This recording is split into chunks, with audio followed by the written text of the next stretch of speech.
Encoder ini merupakan suatu sensor. Sensor apa? Sensor penyambi. Kemudian untuk jenisnya ada apa saja? Pertama ada incremental encoder. Kemudian ada absolute encoder.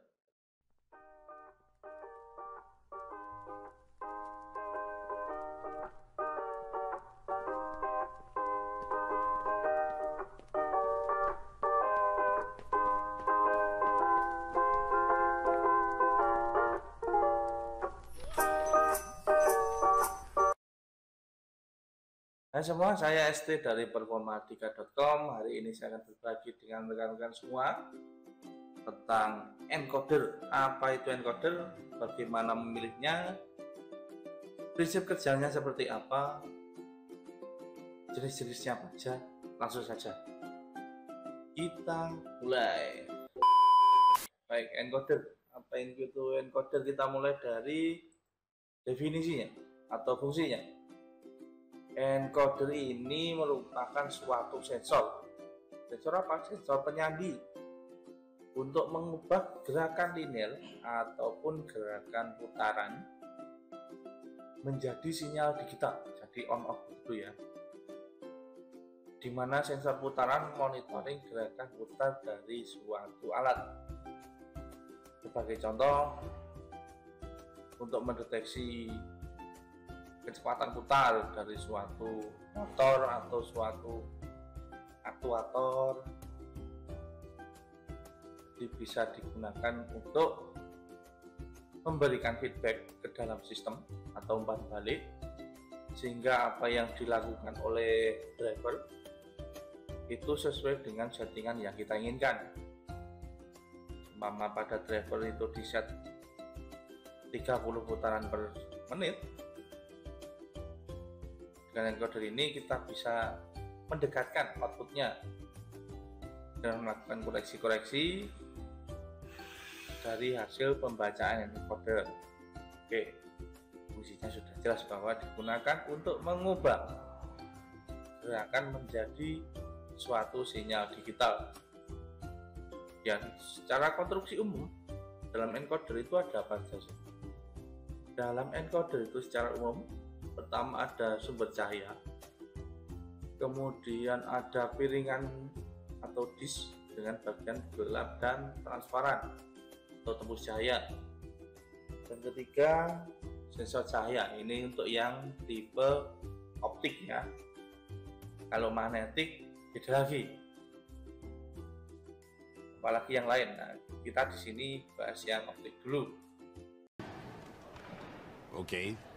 Kemudian untuk jenisnya ada apa saja? Pertama ada incremental encoder. Kemudian ada absolute encoder. Perbedaannya di mana? Kita bahas satu-satu. Pertama, incremental encoder. Seperti dijelaskan tadi bahwa susunannya merupakan sumber cahaya, kemudian ada piringan, ada sensor.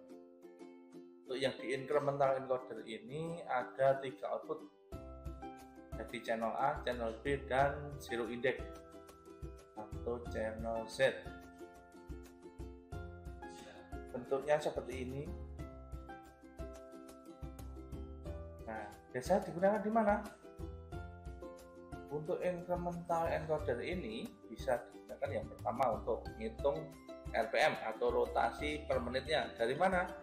Kita bisa memanfaatkan sinyal dari channel ini, zero index. Jadi dia akan memiliki output ketika golongan ini sudah sejajar dengan lampunya. Jadi pada sensornya sudah mendeteksi ada cahaya apa, yang menyatakan ini sudah terjadi satu putaran. Itu pertama untuk RPM. Kedua, untuk mengukur jarak. Ukur jarak dari mana? Kita biasanya pakai yang channel A, ini yang paling luar ini. Mama dari titik A, dari titik B, dengan encoder memiliki step atau memiliki langkah beberapa. Contoh dalam satu putaran yang di sini memiliki 100 resolusi.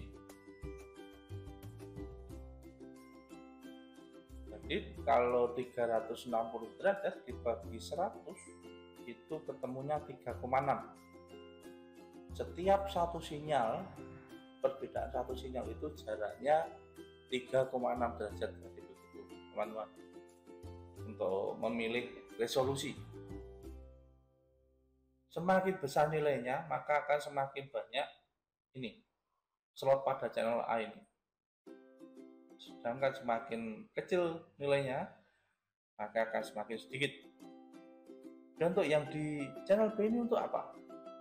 Channel yang B yang di tengah ini biasanya digunakan untuk menentukan putarannya, apakah dia putar ke kanan atau dia putar ke kiri, berlawanan dengan jarum jam maupun searah dengan jarum jam. Dengan cara melihat ini, ketika yang channel A ini berubah dari terang ke gelap, kita lihat yang di B. Apabila yang A ini sudah off, sehingga yang B masih on, berarti dia berlawanan dengan jarum jam. Apabila yang B duluan on, kemudian disusul dengan yang A, berarti putarannya searah dengan jarum jam. Maaf kalau ada salah, bisa dikoreksi di komen di bawah ini. Baik, langsung saja. Jadi secara garis besar, cara kerjanya adalah seperti itu. Nanti saatnya ini berputar, dan sensornya ini akan mendeteksi tertutup, terbuka, tertutup, terbuka, akan mengeluarkan sinyal. Gitu teman-teman. Lanjut ke encoder yang kedua, ada absolute encoder. Nah, di sini dari gambar ini jelas berbeda dengan incremental tadi. Memiliki bentuk piringan yang jauh-jauh berbeda. Absolute encoder sendiri digunakan untuk mendeteksi posisi dari shaft dalam satu putaran. Outputnya berupa angka biner yang menunjukkan posisi disk yang diputar oleh shaft. Jumlah bit pada angka biner ini sesuai dengan jumlah lintasan atau jumlah sensor cahaya yang ada. Di sini jelas ketika dia pakai 4 jalur, berarti dia juga menggunakan 4 sensor cahaya. Kenapa ada 2 mas di sini? Ada yang biner, ada yang gray. Bagi yang sudah tahu, terima kasih. Yang belum tahu, saya jelaskan.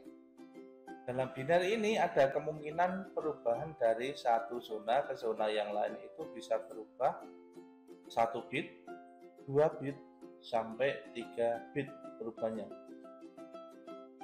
Dan perubahan ini apabila lebih dari 1 bit ini akan menjadikan rawan kesalahan dalam pembacaan. Misal kita ambil contoh di sini ya, di zona 12. Perubahan zona 12 dari zona 11 yang awalnya 1011, kemudian dia berubah ke zona 121100, ini terjadi 3 buah perubahan. Jadi begitu teman-teman. Sedangkan yang di sebelah kanan ini menggunakan kode gray. Kenapa diciptakan kode gray? Kode gray ini diciptakan agar meminimalisir kesalahan pembacaan dengan cara perubahan bit yang digunakan adalah 1 bit saja, jadi tidak perlu 2 bit. Umpama di sini kita ambil zona yang sama, zona 12. Dari zona 11 dia 1110, ke zona 12 dia hanya berubah 1 bit, dia menjadi 1010. Jadi begitu. Untuk penggunaannya sendiri biasanya untuk gerakan yang terbatas ya, maksudnya tidak untuk satu putaran penuh. Lengan robot dia hanya bergerak sampai 180 derajat. Ini bisa di cover tergantung dengan apa teman? Dengan resolusinya. Jadi semakin tinggi resolusinya, maka gerakan sedikit saja sudah bisa terdeteksi oleh encoder ini. Baik, langsung saja kita lihat untuk hardware-nya seperti apa sih. Mari kita lihat sama-sama. Part 2. Baik, setelah beberapa hal tadi yang saya sampaikan soal mengenal apa itu encoder, seperti apa cara kerjanya dan fungsinya, di depan saya ini sekarang ada beberapa encoder yang kebetulan yang di kami tinggal yang absolute encoder. Yang incremental sudah kami gunakan di video sensor kamera yang sebelumnya kemarin. Jadi untuk pembukaan flapnya, dari jeda setelah kamera itu memberikan sinyal buka, itu tidak kami tunda dengan timer. Jadi kami kolaborasikan dengan sebuah encoder sehingga lebih presisi dalam aksinya untuk membuka flapper, tidak banyak produk yang terbuang gitu. Jadi seperti inilah wujud dari encoder.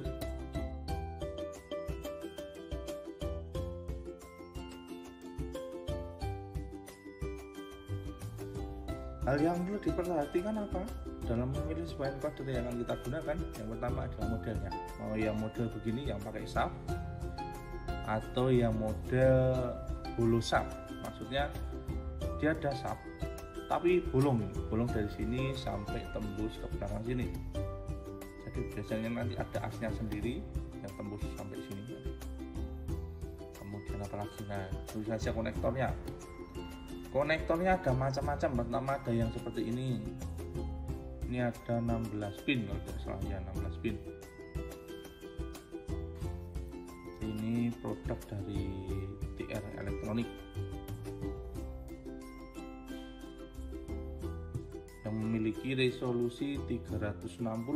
Jadi 360 pulsa dalam satu kali putaran. Speknya seperti ini ya. Dan yang lain ini ada ini yang dari brand SIG.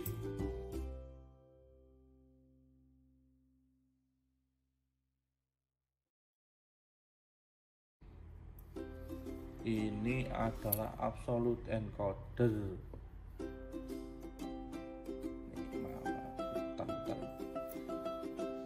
Dengan resolusi 1024 step dalam satu kali putaran.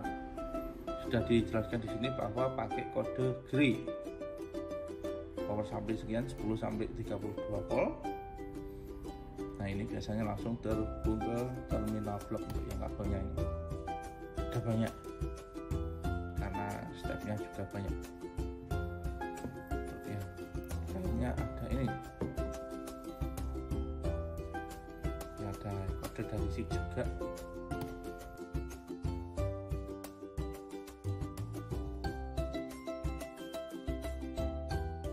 Absolute encoder dengan resolusi segini, besar sekali. Nah, resolusi ini sudah dikawinkan dengan teknologi interface komunikasi Ethercat. Jadi untuk konektornya lebih simple, jadi bisa ditancapkan dalam sebuah sistem langsung. Datanya atau sinyalnya diolah dalam sistem. Kalau ini kan satu kabel mewakili satu output. Kalau yang ini sudah pakai komunikasi terkait, jadi lebih simple cara wiringnya. Jadi itu tadi beberapa atau sedikit dari kami. Semoga bisa membantu rekan-rekan semua dalam memilih atau menambah pemahaman soal encoder. Apa itu encoder, bagaimana cara kerjanya dan seperti apa. Baik, apabila ada yang memiliki kebutuhan soal encoder bisa menghubungi kami di performardika.com atau bisa menghubungi kontak di sini, nanti ditampilkan di sini ya. Oke, cukup sekian dari kami. Sampai bertemu lagi di video selanjutnya. Jangan lupa like, komen, dan subscribe channel kami. Sekian dan terima saja.